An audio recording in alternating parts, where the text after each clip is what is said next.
Well, the numbers really bear out what we can all kind of see with our own eyes. With France, Dupont, and without Dupont, France, very different animals. Even points differential there, an extra 59 points and tries scored and breaks made.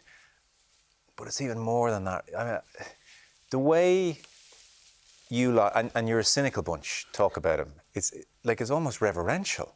The way people are going on about this guy is like borderline. This is the Messi of rugby at the moment.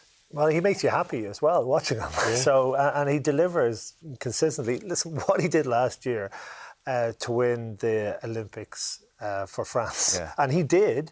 France don't win that Olympic Games without him, and they came from nowhere. 3 tries in 5 minutes, and they came from nowhere, man. Yeah. They weren't a top. They were in effect weren't a top tier team at sevens before he came in, and they built the team, in effect around him. He joined it and then delivered, and I only can imagine the pressure he was under. So, that alone.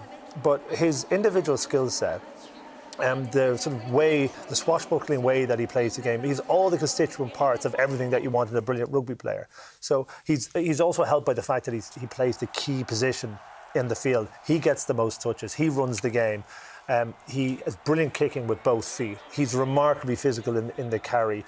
Gets the ball away, breaks the tackle very often. Defensively massively strong as well and physical, and that has the subtlety of all the other skills as well, and he runs the best running lines or support lines of any player maybe ever. So there's not many weaknesses in this guy's game. He's almost the perfect rugby player. He's made to play rugby in every way.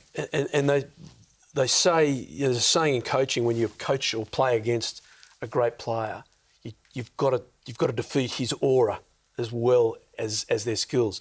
We're talking about why France have all those statistics that are so positive when he plays and the negative ones.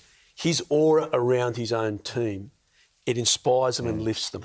There is just they just believe when he walks out, they'll know he'll do something. And he does extraordinary things in most matches. And Matt, that aura affects the opposition as well. Yeah, the absolutely. best players. I know that sounds a little bit kind of, it does. Nonsense, but it's not. It's players make different decisions based on the type of thing that they think he's going to do. Never mind what he does. Because everyone knows he's the greatest, and certainly in my mind, he's the greatest player I've ever seen or played against. So we talk about, is he the greatest at this moment in time? Absolutely. Yeah. But for me, he's the greatest to ever play the game. And you compare to the likes of a Lomu or a McCaw or a Carter. Okay, you take Lomu, who did change the game, but this guy was 6'5" and he was this big and he was super fast. Dupont's the smallest guy in the field, and he's still able to have this enormous impact. He's as strong as anyone, kicks off both feet, passes well, great rugby brain. There's no faults to his game. He can do everything, and he does it week in, week out, every single time. Leader and captain.